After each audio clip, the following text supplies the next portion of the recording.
Magandang gabi sa inyo mga kaibigan. Ay umaga na pala kasi alas 2 na. Magandang umaga po sa inyong lahat.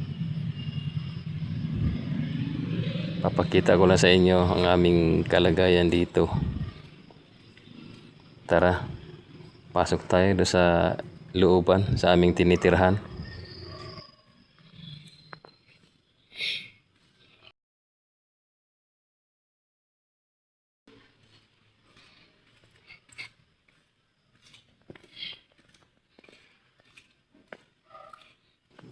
Tara, pasok tayo sa looban.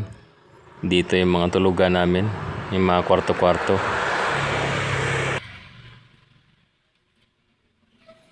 Dito nga pala natutulog sa labas yung aking anak.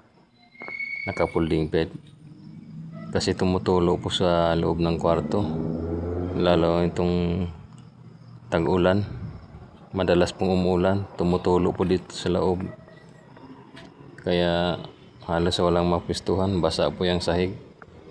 Ito naman ang aking higaan. Yan, nilalagyan ko ng sapin na mga tela gawa ng basa po tumutulo dyan sa kisame. Ayan, tingnan nyo po.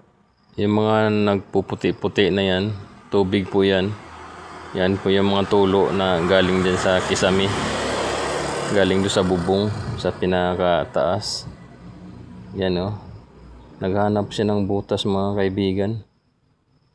Yung mga parang bitak-bitak sa simento, yung slab. Diyan sa lumulusot. Yan, dami po. Parang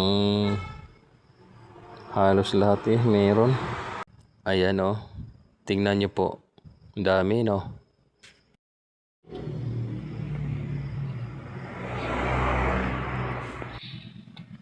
Kaya yan.